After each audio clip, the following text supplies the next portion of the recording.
I found out I was erased from my own father's life while standing in line at a coffee shop. The newspaper sat on the counter, folded to the obituary section, and there it was, my father's face, printed in black and white, smiling at me from beyond the grave. But when I read the words beneath his photograph, my heart stopped.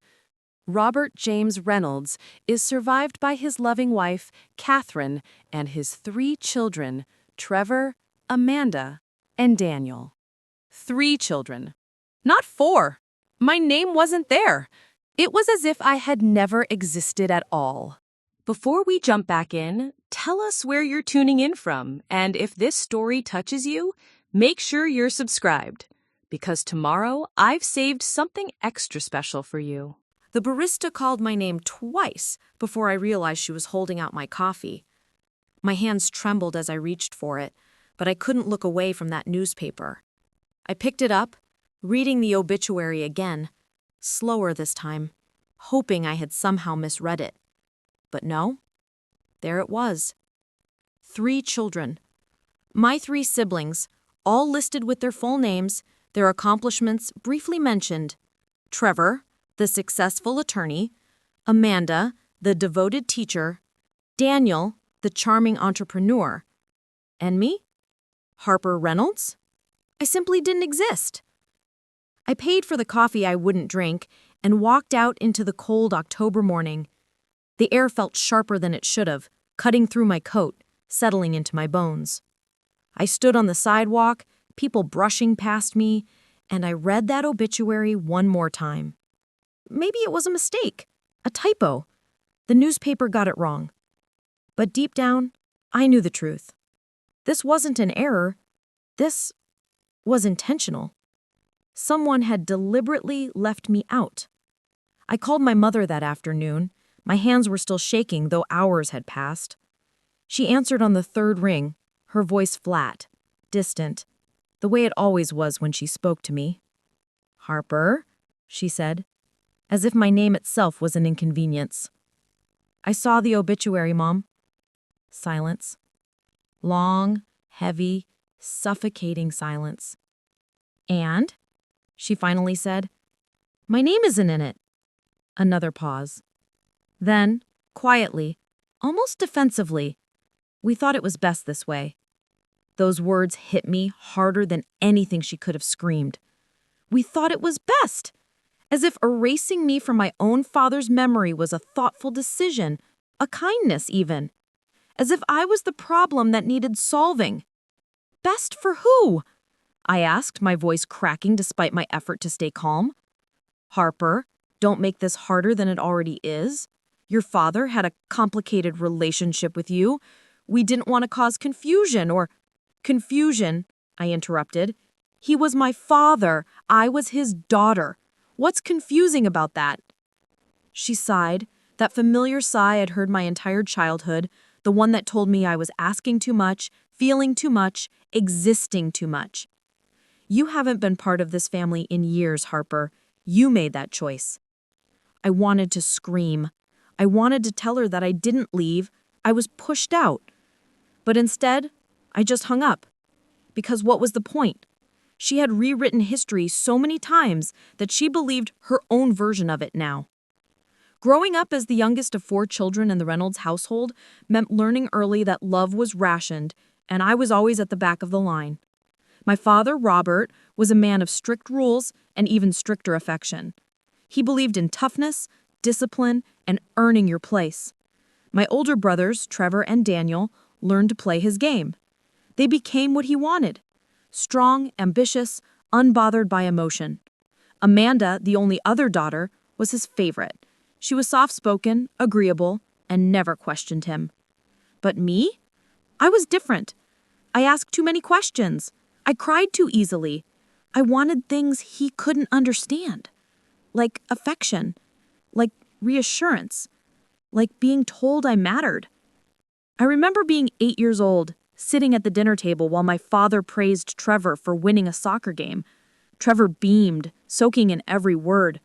Then my father turned to Daniel and asked about his grades. Daniel rattled off his A's with pride. Amanda got a nod of approval for helping Mom with dinner. and then his eyes landed on me. "What about you, Harper? What did you do today?" I had spent hours that afternoon drawing a picture for him, a family portrait with all of us holding hands under a big sun. I slid it across the table nervously, waiting for him to smile, to say something kind. He glanced at it for maybe 2 seconds before pushing it back toward me. "That's nice, but maybe spend less time on drawings and more time on your homework." I never showed him another drawing again. That was the pattern of my childhood. My siblings thrived under his attention. I wilted under his indifference. Every achievement I brought home was met with a shrug or a dismissive comment. My report cards were perfect, but they were never enough. I won a spelling bee in 5th grade, and he didn't even come to the ceremony. When I asked why, he said he had work, but he never missed Trevor's games or Amanda's recitals. By the time I was a teenager, I had learned to make myself invisible. It was easier that way. If I didn't expect anything, I couldn't be disappointed. I stopped trying to compete for his attention and started planning my escape instead. I left for college at 17, a small state school 6 hours away. My father didn't help me move in. My mother came, but she spent most of the day on the phone with Amanda, who was having some minor crisis back home. I unpacked alone in a dorm room that smelled like cleaning chemicals and old carpet. And I told myself this was freedom. But freedom felt a lot like loneliness. I worked my way through college, waitressing, tutoring, cleaning offices late at night. I didn't ask my parents for money. I didn't want to owe them anything. I graduated with honors, a degree in journalism, and a quiet hope that maybe, just maybe, they'd be proud. My father didn't come to my graduation. He sent a card with a $50 bill inside and a note that said, "Congratulations, don't waste it." That was the last time I expected anything from him. After college, I moved to Portland and started working for a small investigative news outlet. The pay was terrible, the hours brutal, but the work mattered. I wrote stories about people who had been overlooked, forgotten, erased. I gave voices to those who had been silenced. And in doing that, I started to find my own voice again. I didn't call home much. When I did, conversations were short, surface level. My mother would ask if I was eating enough. My father would ask if I had a real job yet. My siblings rarely called at all. We existed in separate worlds, and I told myself I was fine with that.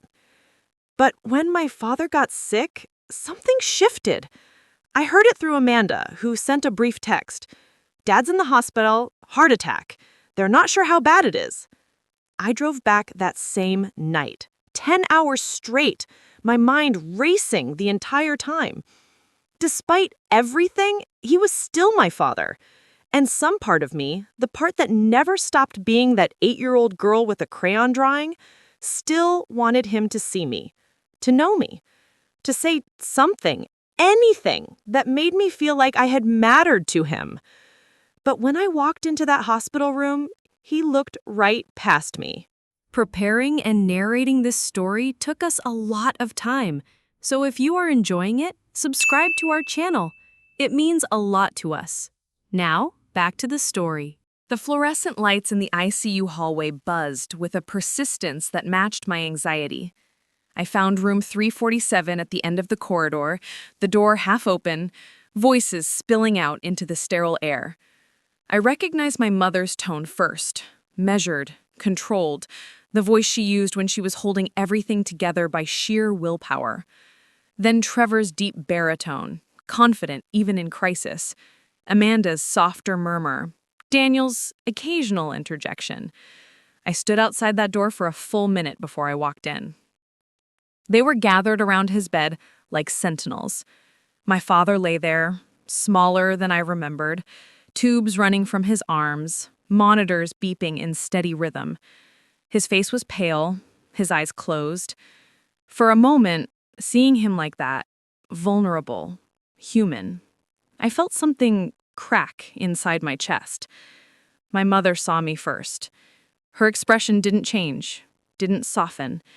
She simply acknowledged my presence with a slight nod, as if I were a distant relative who had shown up out of obligation rather than her own daughter. "Harper," she said, "you came."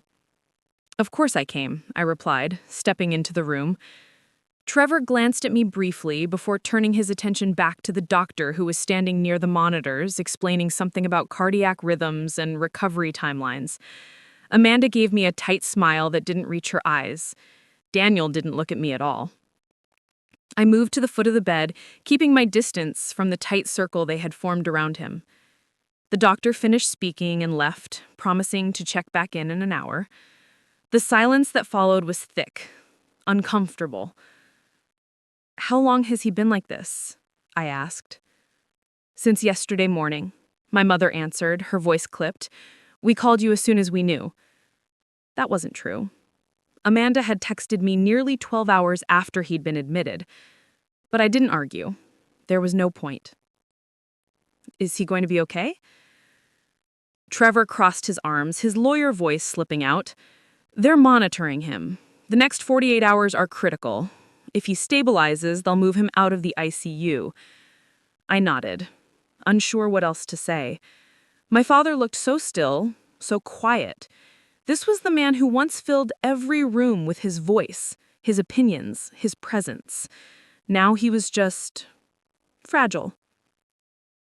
"You didn't have to drive all night," Amanda said, though it didn't sound like concern.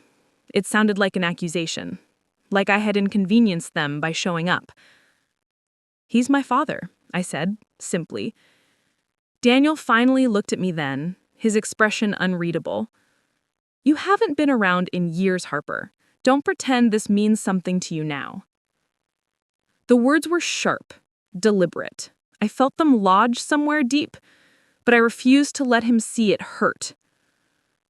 "I'm here now. That's what matters." "Is it?" Trevor asked, his tone cool. "Or are you here because you feel guilty?"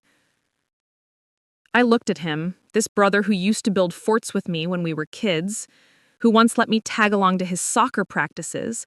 That version of Trevor was long gone, replaced by someone who saw everything as a case to win, an argument to dominate. "I'm here because he's my father," I repeated, forcing my voice to stay steady. "Whether you believe that or not is your problem." My mother sighed, that familiar sound of exasperation. "Let's not do this here. Not now." But it was already done. The divide that had always existed between me and them had just been redrawn in that hospital room, bold and unmistakable. I stayed for 3 hours. I sat in a chair near the window while my siblings took turns stepping out for coffee, making calls, checking emails. My mother never left his side, her hand resting on the bed rail, her eyes fixed on his face. I wondered if she was praying. I wondered if she ever prayed for me. When my father finally stirred, everyone leaned in. His eyes opened slowly, unfocused at first, scanning the room. They landed on my mother, then Trevor, then Amanda. He tried to speak, his voice raspy and weak. "Water," he managed. Amanda rushed to get the cup with the straw. He drank slowly, his eyes clearing, and then he looked around the room again, taking inventory. His gaze passed over Daniel, over Trevor, over Amanda, and right past me.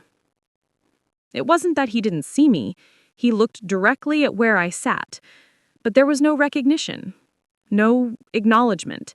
His eyes simply moved on, as if I were part of the furniture. "Are they all here?" he asked my mother, his voice barely a whisper. She glanced at me, just for a second, and then back at him. "Yes," she said. "Everyone's here." He nodded, satisfied, and closed his eyes again. Everyone. Except me. I left the hospital that night and checked into a motel 2 miles away. I couldn't go back to my parents' house. I couldn't sit in that guest room that had never really been mine, surrounded by family photos that mostly excluded me. I lay on the stiff motel bed, staring at the water-stained ceiling, replaying that moment over and over. Are they all here? Yes, everyone's here. He had been awake, conscious, and he still didn't see me. Over the next week, I returned to the hospital every day.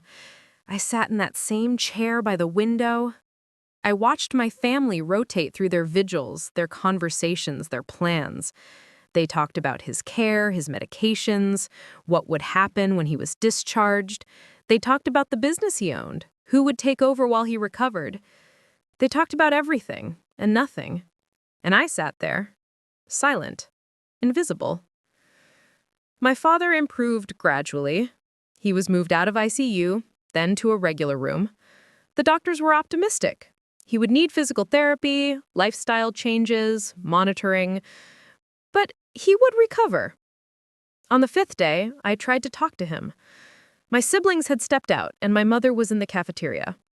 It was just the two of us. I moved closer to his bed, my heart pounding.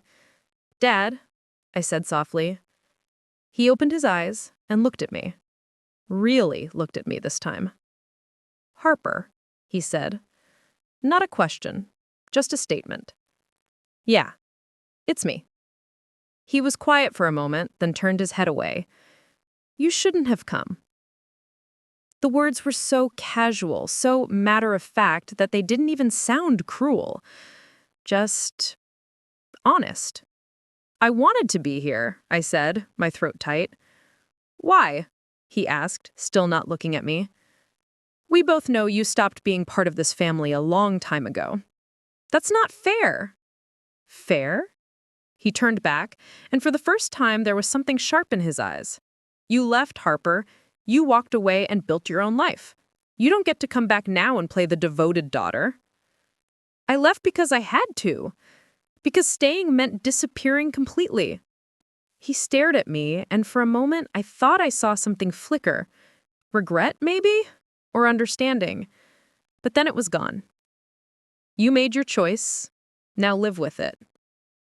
My mother walked in then, and the conversation ended. I didn't try again. 2 weeks later, my father was discharged. I drove back to Portland the same day. I told myself I was done.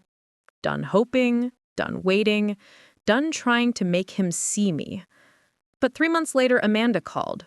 Her voice was shaking. "Harper, Dad's gone. He had another heart attack. He didn't make it." I stood in my apartment, phone pressed to my ear, feeling nothing and everything at once. "When's the funeral?" I asked. "Saturday. Mom's handling the arrangements." "Okay," I said. "I'll be there." I hung up and sat down on my couch, staring at the wall. He was gone, and I never got the chance to say goodbye. Not that he would have wanted me to. I flew in for the funeral. I wore black, kept my head down, and sat in the back of the church. I watched my siblings give eulogies, watched my mother cry, watched everyone share stories about what a great man Robert Reynolds had been.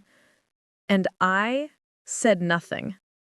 After the service, at the reception, I overheard my mother talking to the funeral director about the obituary that would run in the newspaper the next day. Just the 3 children, Trevor, Amanda, and Daniel. I froze. "Are you sure?" the director asked. I thought, "I'm sure," my mother said firmly. 3 children. That was when I knew. It wasn't a mistake. It wasn't an oversight. They had erased me on purpose.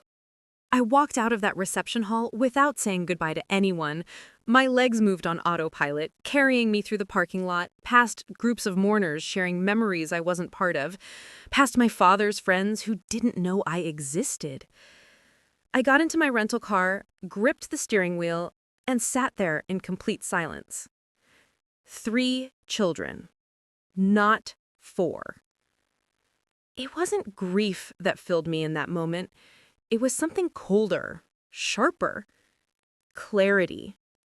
For years, I had convinced myself that maybe I was being too sensitive, too dramatic. Maybe I had imagined the distance, the coldness, the constant feeling of being unwanted. But this was proof. written in ink, published for the entire town to see. I wasn't imagining anything. They had actively decided I didn't belong. I started the car and drove to the only place that had ever felt like mine in this town, the old public library on Maple Street. It was closed for the evening, but I sat in the parking lot anyway, windows down, breathing in the cool night air. This was where I used to hide as a teenager, buried in books, pretending I was anywhere but home. The librarian, Mrs. Chen, no relation to anyone, just a kind woman who noticed a lonely girl, used to save new arrivals for me, stacking them on the corner desk like little gifts. "Your family know you're here again?" she'd ask with a knowing smile. "They don't really keep track," I'd answer. She never pried. She just let me exist in that quiet space, safe from the noise of being unwanted. I pulled out my phone and stared at Amanda's contact. My finger hovered over the call button. Part of me wanted to scream at her, demand an explanation, force her to acknowledge what they'd done. But another part of me, the part that had survived this family, knew exactly what she would say.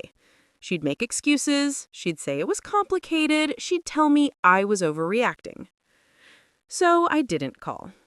Instead, I opened my laptop and did what I did best. I started digging.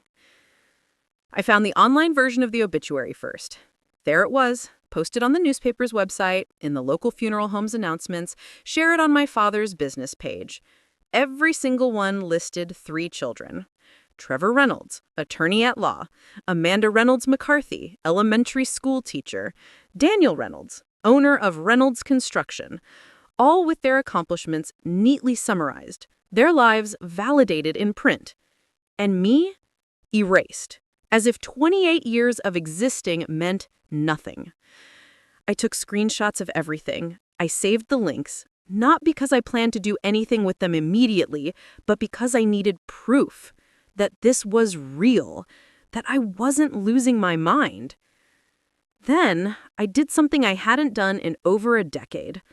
I logged into my old Facebook account, the one I had abandoned after college because staying connected to my family online felt more painful than just cutting ties completely.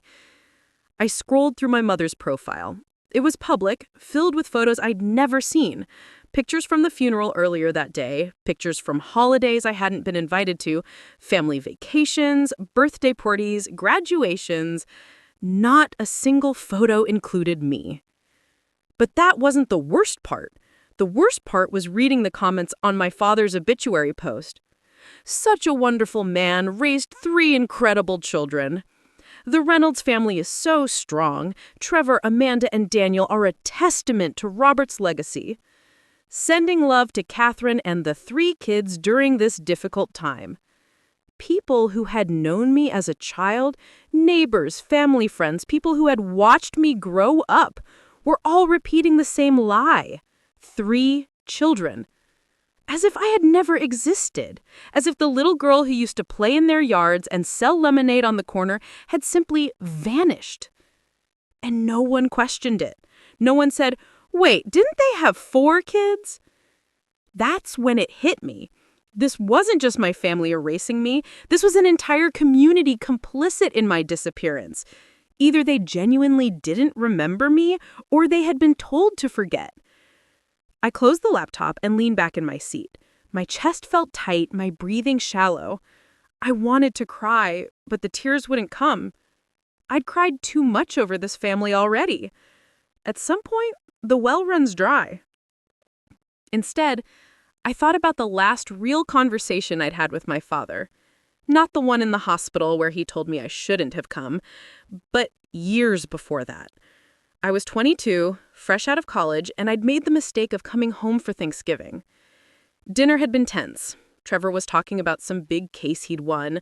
Daniel was going on about a development project. Amanda was showing everyone pictures of her new classroom, and I sat there silent, picking at my mashed potatoes. My father, halfway through his second glass of bourbon, turned to me. "So, Harper, what exactly are you doing with your life?" "I'm working at a news outlet in Portland," I said. "Investigative journalism." He scoffed. "Journalism? That's not a real career. When are you going to do something meaningful?" I think giving people a voice is meaningful, I said, my voice steadier than I felt. Giving people a voice, he repeated mockingly. You always were too idealistic. You know what your problem is, Harper? You think the world owes you something. You think if you write some sob stories, people will care. They don't. No one cares about your feelings. Trevor laughed. Amanda looked uncomfortable but said nothing. My mother stared at her plate. Daniel smirked into his napkin. I'm trying to make a difference, I said quietly. You're wasting your time, my father said, cutting into his turkey with more force than necessary. Trevor makes a difference in courtrooms. Amanda shapes young minds. Daniel builds things people actually use. You write words no one will remember. I left that night and never came back for a holiday again. Sitting in that library parking lot, I realized something. My father hadn't just dismissed me. He had set the tone for the entire family. He had decided I wasn't worth acknowledging, and everyone else had simply followed his lead. My mother, who should have protected me, chose him. My siblings, who should have stood up for me, chose silence. I was erased long before that obituary was written. But here's what they didn't understand. Here's what they couldn't see. While they were busy pretending I didn't exist, I was building something they would never comprehend. I wasn't just writing words no one would remember. I was exposing corruption. I was holding powerful people accountable. I was shining light into dark corners where others refused to look. 2 years after that disastrous Thanksgiving, I broke a story about a local politician embezzling funds meant for after-school programs. It was picked up nationally. I won an award for it. Not that I told my family. What would have been the point? 6 months ago, I'd been promoted to senior investigative journalist. My editor, a no-nonsense woman named Rita Alvarez, had called me into her office and said, "You have a gift for finding the truth in places people don't want to look. Don't ever lose that." I thought about Rita's words now. Finding the truth in places people don't want to look. My family didn't want anyone to look at the truth of who I was or what I'd become. They preferred the narrative where I simply didn't exist, where their perfect family of 5 became a tidier family of 4. But I had spent my entire career refusing to let truth stay buried, and I wasn't about to start now. I picked up my phone and opened my email. I found the contact information for the newspaper that had published the obituary. I began typing. Dear editor, I'm writing regarding the obituary published for Robert James Reynolds. There is a significant factual error that needs to be corrected. Mr. Reynolds had 4 children, not 3. I'm the 4th. I paused, my cursor blinking on the screen. Then I deleted it. No, that wasn't the move. Not yet. Because if I'd learned anything from my years in journalism, it was this. The truth doesn't need to shout. It just needs to be revealed at exactly the right moment and exactly the right way. And I was very good at my job. I flew back to Portland the next morning, but I didn't go back to normal. How could I? Normal had been shattered the moment I saw that obituary. Instead, I threw myself into what I knew best: research, investigation, finding the pieces of a puzzle that didn't want to be solved. My apartment became a command center. I spread documents across my dining table, opened multiple browser tabs, and started mapping out the Reynolds family tree with the same precision I used for my professional investigations. But this time, it was personal. I started with public records. My father's business, Reynolds Commercial Properties, had been successful, that much I knew. What I didn't know was exactly how successful. I pulled up property records, business filings, tax liens, corporate registrations. I used every database my press credentials gave me access to, and some that required a bit more creativity to access. What I found was interesting. Reynolds Commercial Properties wasn't just a small family business anymore. Over the past decade, it had expanded significantly. My father owned 12 commercial buildings across 3 counties. The company was valued at somewhere north of $8 million. He had partnerships with 3 different development firms, and his name appeared on zoning board documents dating back 15 years. This wasn't the modest contractor business I remembered from childhood. This was an empire. I cross-referenced the business documents with the names I knew. Trevor was listed as legal counsel. That tracked. He'd always been the golden child groomed to protect the family interests. Daniel was listed as VP of Operations, which made sense given his construction background. But here's what caught my attention. Amanda's husband, Kyle McCarthy, was the CFO. The entire business was a family operation, a closed circle, and I had never been invited in. I leaned back in my chair, processing this information. My father had built something substantial, and he'd carefully positioned each of his children, well, 3 of them, to inherit pieces of it. Trevor would handle legal matters. Daniel would run operations. Kyle, through Amanda, would manage the finances. They had an entire succession plan, and I wasn't in it. But that wasn't all I found. Digging deeper into the property records, I discovered something that made my investigative instincts flare. 6 months ago, my father had transferred ownership of 2 of his most valuable properties, a shopping plaza and a medical office building, into a trust. The beneficiaries? Catherine Reynolds, Trevor Reynolds, Amanda Reynolds McCarthy, and Daniel Reynolds. 4 beneficiaries, the same 4 people listed in that obituary. The trust had been established in April, just weeks before my father's first heart attack. It was as if he knew something was coming and wanted to make sure everything was locked down tight before it happened. I printed out the trust documents and highlighted the relevant sections. Then I did something I hadn't done in years. I called an old classmate from college who'd become a trusts and estates attorney. "Vanessa Chen," she answered, her voice warm with surprise. "Harper Reynolds, it's been forever." "I know. I'm sorry I'm calling out of the blue like this." "Don't be ridiculous. What's going on?" I explained the situation carefully, clinically, the way I would describe any case I was investigating.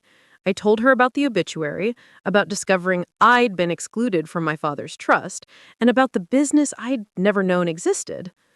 Vanessa was quiet for a moment. Then she said, "Harper, I need to ask you something, and I need you to be honest. Did your father ever legally disown you?" The question hit me like cold water.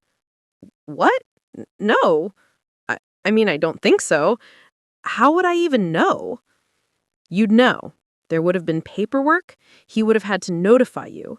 But if he didn't formally disown you, then legally, you're still his child, which means excluding you from the obituary is one thing, cruel but not illegal, but excluding you from his estate? That's different." Most states have laws that protect children from being accidentally disinherited. If a will or trust doesn't mention a child at all, courts sometimes assume it was an oversight and award that child a share anyway. But if he deliberately excluded you, if there's language in the will that specifically says you get nothing, then that's legal, even if it's terrible. My hands tightened around the phone. "So, I need to see the actual will?" "Exactly. If you're named in it, even to explicitly exclude you, then at least you know where you stand legally. If you're not mentioned at all, you might have a case." "How do I get access to it?" "Once it goes through probate, it becomes public record. You can request a copy from the courthouse, but that takes time. The faster route would be to ask the family directly, but I'm guessing that's not an option." "Not exactly." Vanessa sighed. "Harper, I have to ask, is this about the money? Because if it's just about making them acknowledge you existed, the legal route might not give you what you need." I thought about that. Was it about money? Honestly, no. I made a decent living. I wasn't rich, but I was comfortable. What I wanted was something the law couldn't give me. I wanted them to see what they'd done. I wanted them to face the reality that they had deliberately erased their own daughter, their own sister, from history. I wanted accountability. "It's not about the money," I said, "but I think I need to know what's in that will anyway." "Then wait for probate. It'll be public in a few weeks. In the meantime, document everything. Keep copies of that obituary, that trust, anything that shows a pattern of exclusion. If you decide to take action, you'll need evidence. Evidence. That was my specialty. After we hung up, I returned to my dining table and continued building my case. I pulled up old family photos I'd saved from social media before I deleted my account years ago. I found birthday cards I'd sent that had never been acknowledged. I located emails I'd sent to my mother over the years, brief updates about my life, attempts to stay connected, most of which had gone unanswered or received one-line responses. I created a timeline. Every exclusion, every dismissal, every moment where I'd been erased, overlooked, or forgotten. It stretched back years, decades even. This wasn't new. The obituary was just the most public display of something that had been happening my entire life. My phone buzzed. A text from my editor, Rita. "Haven't heard from you in a few days. Everything okay? We've got a lead on that housing discrimination story if you're ready to jump back in." I stared at the message. My real life was calling me back. The work that actually mattered, the stories that helped people who couldn't help themselves. This obsession with my family's betrayal was consuming me, pulling me away from the things I'd built, the person I'd become. But I couldn't let it go yet. I texted back. "Taking a few personal days. I'll be back next week. Promise." Rita's response came quickly. "Take the time you need. But Harper, don't let whatever it is consume you. I've seen that happen to good journalists. They get so focused on one story, they forget why they started writing in the first place." She was right. I knew she was right. But she also didn't understand what it felt like to be erased. To have your existence denied by the people who were supposed to love you most. I looked at the piles of documents on my table, the highlighted sections, the notes I'd scribbled in the margins. This wasn't just about my family anymore. This was about something bigger. It was about being seen. And I was going to make sure that happened, one way or another. I opened my laptop and started drafting an email. Not to the newspaper this time, to someone who would understand exactly what I needed. "Dear Mr. Patterson, my name is Harper Reynolds, and I believe you handled my father's estate planning. I'm writing to request information about his will." I paused, fingers hovering over the keys. Then I pressed send. The response from Mr. Patterson came faster than I expected. 2 days later, my inbox pinged with a reply that was formal, measured, and completely unsurprising. "Dear Ms. Reynolds, thank you for your inquiry. I can confirm that I represented your late father in estate planning matters. However, I am not at liberty to discuss the contents of his will or any related documents with you at this time. Per your father's instructions, the will is to be read to the designated beneficiaries only. If you have questions about your father's estate, I recommend contacting the executor directly. The executor, as you may know, is your brother, Trevor Reynolds. Sincerely, Howard Patterson, Esquire." I read the email 3 times, letting each word sink in. Trevor was the executor. Of course he was. The golden child, the attorney, the one my father trusted to carry out his final wishes. The same brother who had looked at me in that hospital room and asked if I was there out of guilt. I closed my laptop and paced my apartment. The walls felt like they were closing in. Every avenue I explored led back to the same brick wall. My family, unified in their silence, protected by legal structures designed to keep me out. But Mr. Patterson had given me something valuable, even if he didn't realize it. He'd confirmed that there were designated beneficiaries, plural, which meant the will specifically named who would inherit. And if I wasn't one of them, then my exclusion was deliberate, not an oversight. I needed to talk to Trevor directly. The thought made my stomach turn, but I didn't have another choice. If I wanted answers, I'd have to go through the person least likely to give them to me. I picked up my phone and scrolled to his contact. My thumb hovered over the call button. We hadn't spoken since the funeral, and before that, it had been years. What would I even say? Before I could overthink it, I pressed call. It rang 4 times. I was about to hang up when he answered. "Harper?" His voice was flat, unsurprised, like he'd been expecting this. Trevor, I need to talk to you about Dad's will. Silence. Then, I figured. Mr. Patterson said you're the executor. I am. So, you know what's in it. I do. I waited for him to elaborate. He didn't. Typical Trevor, making me work for every scrap of information. Am I in it? I asked, my voice steadier than I felt. Another pause, longer this time. Harper, I don't think this is a conversation we should have over the phone. Then let's meet. I'm flying back tomorrow. That's not necessary. Yes, it is. I need to know, Trevor. I need to hear it from you. He sighed, the sound heavy with something I couldn't quite identify. Guilt? Annoyance? Pity? Fine. Meet me at the office, Thursday at 2. I'll be there. He hung up without saying goodbye. I booked a flight that night. Thursday afternoon, I stood outside Trevor's law firm, a sleek glass building in the business district, the kind of place that screamed success and exclusivity. I dressed carefully that morning. A navy blazer, crisp white blouse, tailored pants, professional armor. I wanted him to see that I wasn't the vulnerable little sister anymore. The receptionist directed me to the 3rd floor. Trevor's office was at the end of a long hallway lined with generic corporate art. His name was printed on a brass plaque beside the door. Trevor M. Reynolds, partner. I knocked once and walked in.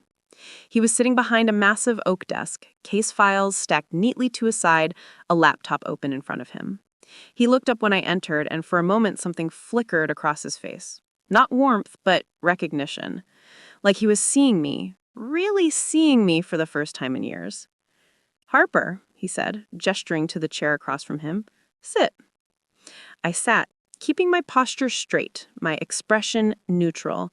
I wasn't here to be emotional. I was here for information. Thank you for meeting with me, I said. He closed his laptop and leaned back in his chair. I'm going to be direct with you because that's what you want, right? The truth? That's all I've ever wanted. He nodded slowly. Dad's will is very specific.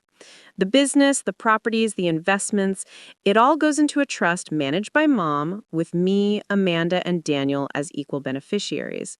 There's also a clause that distributes liquid assets, again, split between the 4 of us. The 4 of you, I repeated. Not 5.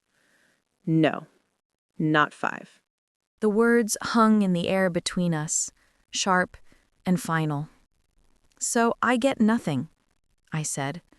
Technically, yes, but Harper, it's not just about the money. Then what is it about? I interrupted, my voice rising despite my best efforts. Tell me, Trevor, what did I do that was so unforgivable I had to be erased? Was it leaving? Was it building a life you didn't approve of? What? He looked uncomfortable, his jaw tightening. You really don't know? Know what?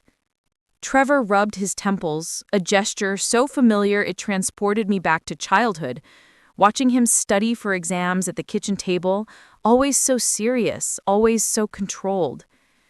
Dad blamed you for the rift in the family, he finally said.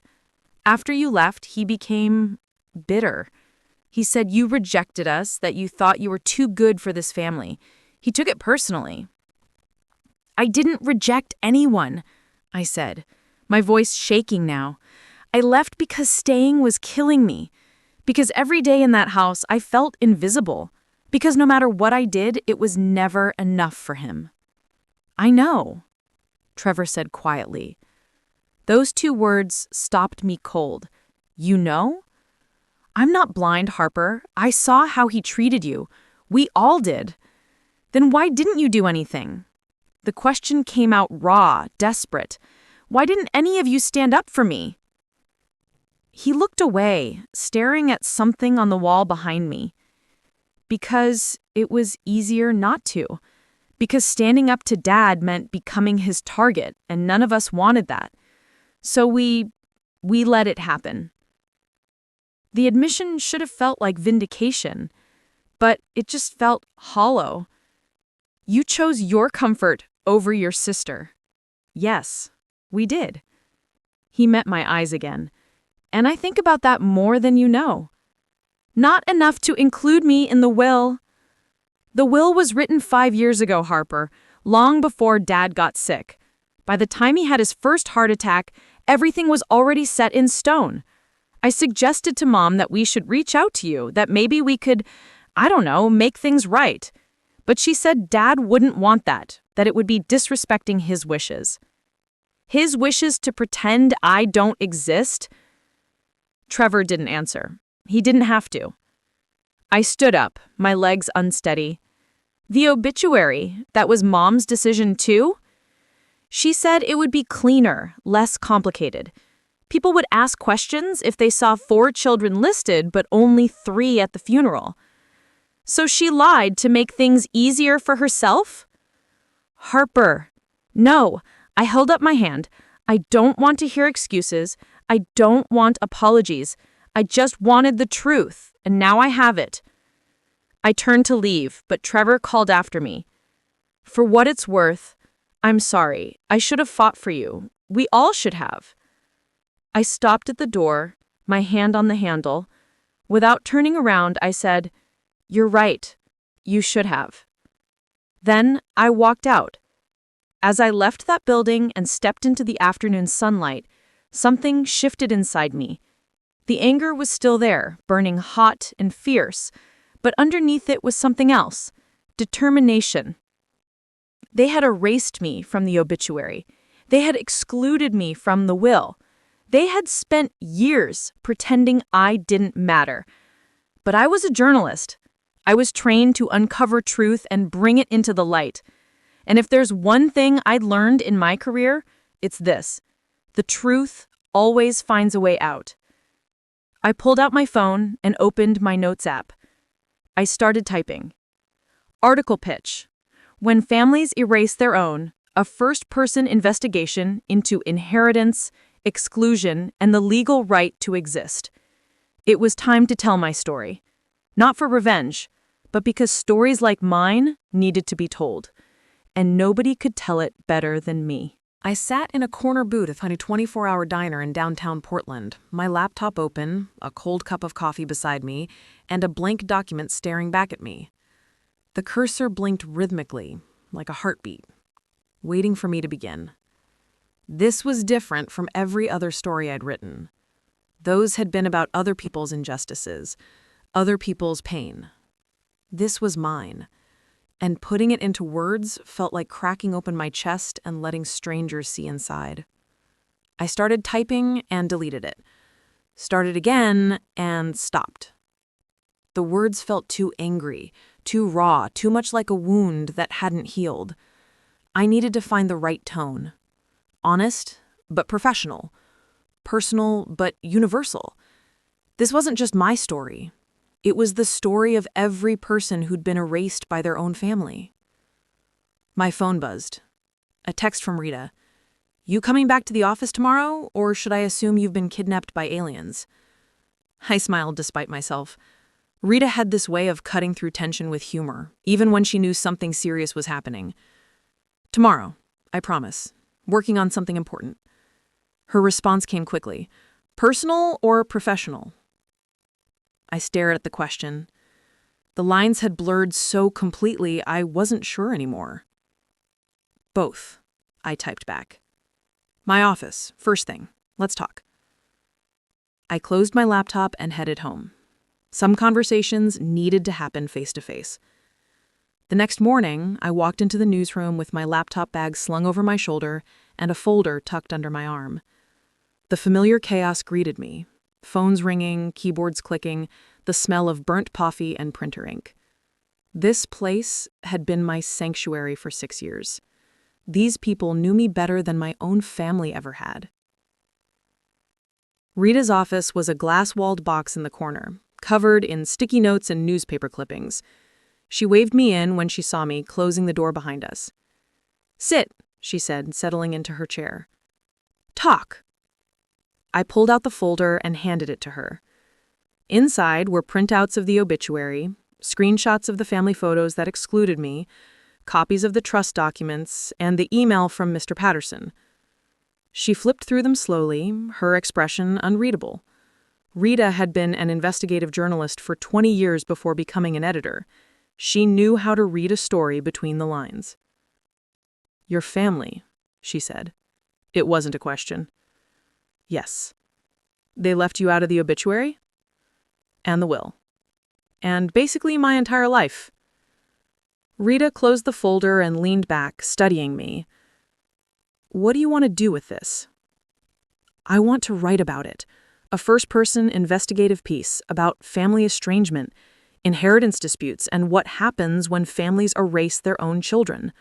My story as the anchor, but broader research to show it's not just me." That's a hell of a pitch. Also, completely outside your usual beat. I know. But this matters.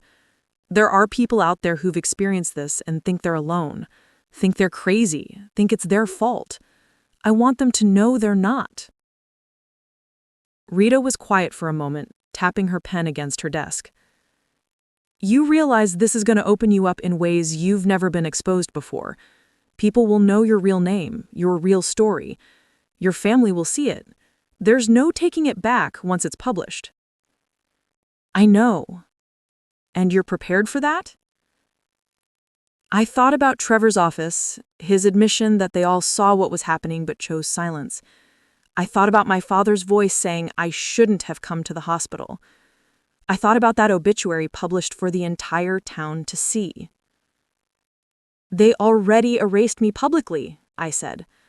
"This is me writing myself back into existence." Rita nodded slowly. "Okay, but I want this done right. Not just emotionally cathartic, but journalistically sound. I want research, I want expert interviews, I want data on how common this is. And I want you to talk to a therapist while you're writing it because this kind of work will mess with your head." "I can do that." Good. You've got 3 weeks. Make it matter. I spent the next week buried in research. I contacted estate attorneys across the country, asking about cases where children had been deliberately excluded from wills. The numbers were staggering. About 30% of parents estranged from their adult children, and many chose to disinherit them completely. I found online support groups for estranged adult children. Hundreds of people sharing stories that echoed mine. Thanksgiving dinners they weren't invited to, graduations their parents skipped, weddings where their names weren't mentioned in toasts, and yes, obituaries that listed siblings, but not them. One woman, Jessica from Ohio, agreed to talk to me on record. Her parents had excluded her from their 50th anniversary celebration announcement in the newspaper, listing their 3 beloved children, when they actually had 4. "It's the public nature of it that hurts most," she told me over the phone. "Private rejection is one thing, but when they announce to the world that you don't exist, that's different. That's intentional." I interviewed a psychologist who specialized in family estrangement. Dr. Patricia Wu explained the phenomenon with clinical precision. "Families often rewrite their narratives to protect their own sense of identity," she said. "If one member doesn't fit the story they want to tell, they simply edit that person out. It's a form of collective denial. The obituary exclusion is just the final chapter of a much longer pattern." I talked to a lawyer who'd handled multiple inheritance disputes involving estranged children. He explained that unless a state had specific protections, parents had the legal right to disinherit their children completely. "But here's what people don't understand," he said. "The law can tell you who gets money. It can't tell you who deserves love. Most of my clients aren't fighting for inheritance. They're fighting to be acknowledged. The money is just proof that they mattered." That quote went straight into my draft. I wrote every evening after work, sometimes until 2 or 3 a.m. The article grew from a personal essay into a 4,000-word investigative piece that combined my story with broader research, expert analysis, and testimonies from others who'd been erased. I titled it Erased: When Families Rewrite History by Deleting Their Own. The introduction began with the moment I saw that obituary in the coffee shop. The middle sections alternated between my personal narrative and the broader investigation. The conclusion asked a question. If families can legally erase us from their history, what does that say about how we define family in the first place? 2 weeks in, I sent the draft to Rita. She called me into her office the next day.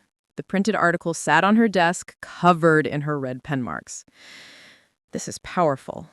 Painful, but powerful. You're exposing something people don't talk about, the shame of being unwanted by your own blood. So we're publishing it. Yes, but I need you to be absolutely certain. Once this goes live, your family will know. Your mother, your siblings, they'll see themselves in these pages. There will be consequences. I thought about the consequences I'd already lived with. The years of silence, the constant feeling of being less than, the obituary that told the world I didn't matter. I'm certain, I said. Rita nodded. Then we run it next Sunday. Front page of the feature section. I walked out of her office feeling something I hadn't felt in weeks. Not peace exactly, but purpose. That evening, I did something I hadn't planned on. I sent an email to Trevor, Amanda, and Daniel. Not to my mother, she'd made her position clear, but to my siblings, I wrote, I wanted you to know that I've written an article about our family. It will be published next Sunday in the Portland Tribune. I'm not doing this to hurt you or to air dirty laundry. I'm doing this because what happened to me happens to thousands of people, and they need to know they're not alone. You may not agree with my decision, but I hope you can understand it. Harper. I didn't expect responses. I didn't get any, but I'd given them warning. That was more courtesy than they had ever given me. The week before publication felt endless. I proofread the article a dozen times. I fact-checked every statistic. I verified every quote. This had to be perfect because it was going to be permanent. Saturday night, I couldn't sleep. I lay in bed staring at the ceiling, imagining the paper hitting doorsteps in the morning, imagining my mother opening it over coffee, imagining Trevor reading it in his pristine office, imagining distant relatives and family friends seeing my name in print, finally, after all these years. Tomorrow, I wouldn't be invisible anymore. Sunday morning arrived with deceptive calm. I picked up the newspaper from my doorstep at 6 a.m., my hands trembling slightly. There it was, front page of the features section, my byline in bold, by Harper Reynolds. The headline stretched across the top, Erased, when families rewrite history by deleting their own. I made coffee and read my own words in print. They looked different somehow, more permanent, more real. This wasn't just a draft on my laptop anymore. This was out in the world, in thousands of homes across the city, across the state. By 8 a.m., my phone started buzzing. Emails flooded my inbox. Messages from colleagues, former classmates, people I hadn't spoken to in years. But the ones that mattered most came from strangers. Thank you for writing this. I thought I was the only one. My parents did the same thing at my grandmother's funeral. Your article made me feel less alone. I've been estranged from my family for 15 years. Reading your story helped me understand it wasn't my fault. Each message was a small validation, a reminder that this pain wasn't unique to me. By noon, the article had been shared over 2,000 times on social media. People were posting it with captions like, "Everyone needs to read this," and "Finally, someone said it." Rita called at 1 p.m., her voice energized. "Harper, we've had 3 interview requests from national outlets. NPR wants you for a segment. This is blowing up." That's a lot. That's what happens when you tell the truth people have been afraid to speak. You hit a nerve. But it wasn't the media attention that shook me. It was the email that arrived at 3:47 p.m. from an address I didn't recognize at first. amanda.mccarthy.personal@gmail.com. I opened it, my heart pounding. "Harper, I read your article this morning. I've read it 3 times now. I don't know what I expected to feel. Anger, maybe, or defensiveness, but mostly I just feel ashamed. You were right about everything. We did see it. We did choose silence. And we let Dad's cruelty become normal because it was easier than confronting him. I know an apology doesn't fix anything. I know it doesn't undo the obituary or the will or the years of pretending you didn't exist. But I'm sorry, Harper. I'm so deeply sorry. I showed Kyle the article. He didn't know the full story. I'd always painted it like you chose to leave, like it was your decision. When he read your words, he asked me how I could have let that happen to your own sister. I didn't have a good answer. I'm not asking for forgiveness. I just wanted you to know that I see you now. I see what we did, and I'm going to have to live with that. Amanda. I read the email twice, then closed my laptop. Part of me wanted to respond immediately to either accept her apology or reject it, but I did neither. Some things needed time to settle. Daniel never reached out. Trevor sent a one-line text 2 days later. The article was well written. That's all I can say right now. My mother's silence was the loudest of all. 3 weeks after publication, I received a certified letter. Inside was a check for $50,000 and a brief note written in my mother's precise handwriting. Harper, this represents what your portion of the estate would have been had you been included. Consider it a settlement. Please don't contact us again. I stared at that check for a long time. $50,000. Blood money. A price tag on erasure. I took a photo of it, then wrote a single sentence on the back. Some things aren't for sale. I mailed it back to her the same day. But I also did something else. I started a foundation. Small at first, just me and a lawyer filing paperwork, dedicated to supporting estranged adult children. Legal advice, therapy resources, a community for people rebuilding their lives outside toxic families. I funded it myself initially, but donations started coming in after I wrote a follow-up piece about it. The foundation's name? The Seen Project, because everyone deserves to be seen. 6 months after the article published, I was invited to speak at a conference on family dynamics and mental health. I stood on that stage in front of 300 people and told my story again. But this time, it felt different. Not painful, but powerful. I wasn't a victim sharing a tragedy. I was a survivor, offering hope. After my talk, a young woman approached me, tears streaming down her face. "My mom excluded me from my brother's wedding announcement last year," she whispered. "Everyone told me I was overreacting. Thank you for proving I wasn't." I hugged her, this stranger who felt like family in a way my actual family never had.